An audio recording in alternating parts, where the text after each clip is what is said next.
Pangboche is a tiny, isolated village high up within the mountains of Nepal.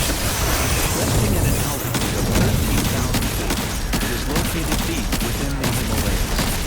This tiny place is renowned for producing world-class sugarcane and is mostly inhabited by the Sungdare shepherds, many putting this phenomenon down to the extremely inhospitable climates that people from the village are exposed to from a very young age.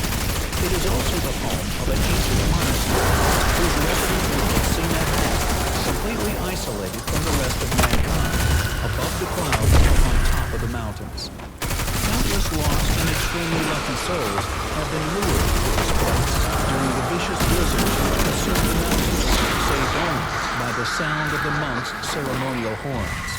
If the Yeti does indeed exist, then these surrounding mountain ranges, all but forgotten by the outside world, would undoubtedly be a suitable home for extremely elusive beasts.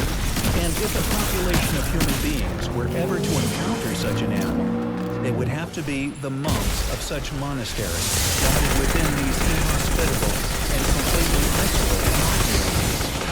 Once one discovers that the majority of such populations not only believe in such creatures, but often claim to have witnessed them, the events that follow become all the more of an intriguing reality. Not only do some of these groups of devout and very long-running lines of monks claim to have seen them, but many stories are attached to such events. Some, the Pangboche Monastery in particular, actually claim to be in possession of the physical remains of this creature. Peter Byrne, funded by an extremely wealthy oil tycoon by the name of Tom Sledge, would find these remains high within the mountains that the monks had kept with them for many years as a ritual artifact, a part of their ceremonies day by day. Known as the Pangboche hand, Byrne had no idea what to expect. Imagine his surprise when the monks produced what appeared to be an authentic Yeti's hand and a complete scalp. According to the monks, many years prior, one of their brothers had walked into a cave to meditate. There, he saw a Yeti. He returned many years later to find that the Yeti was dead. He collected a hand and the scalp and took it back to the monastery where it remained. Astounded by the artifacts, Byrne requested they let him take them away for further study.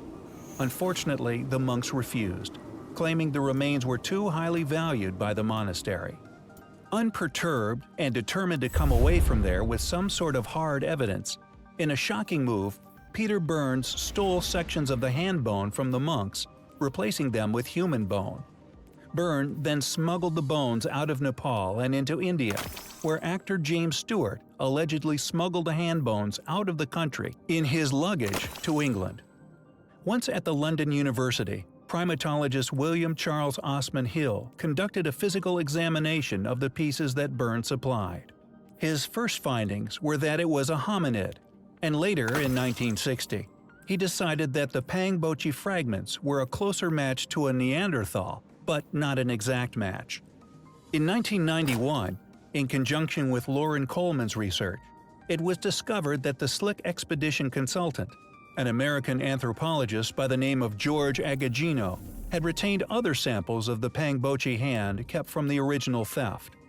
The NBC program Unsolved Mysteries obtained samples and determined they were similar to human tissue, but were not human, and could only verify they were near human.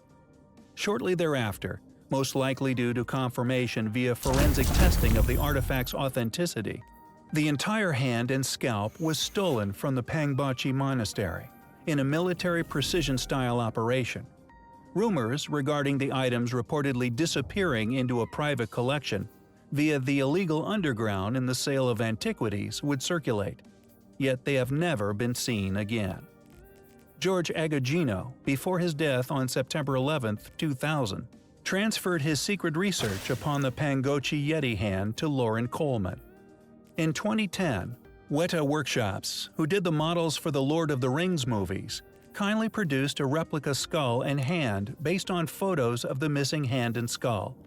Mike Alsop handed over the replica skull and hand to monks at Pangboche in May 2011. They seemed to be very pleased to have their artifacts back. Let's just hope no one tells them. From all over the planet, ancient legends of a bipedal ape-like creature, far larger yet apparently incredibly intelligent, have persisted into the modern day. Legends which arose worldwide. Creatures now witnessed by literally millions of souls. Yet regardless of the literally global distribution of reports of these said animals, they have remained elusive to modern science. In all but a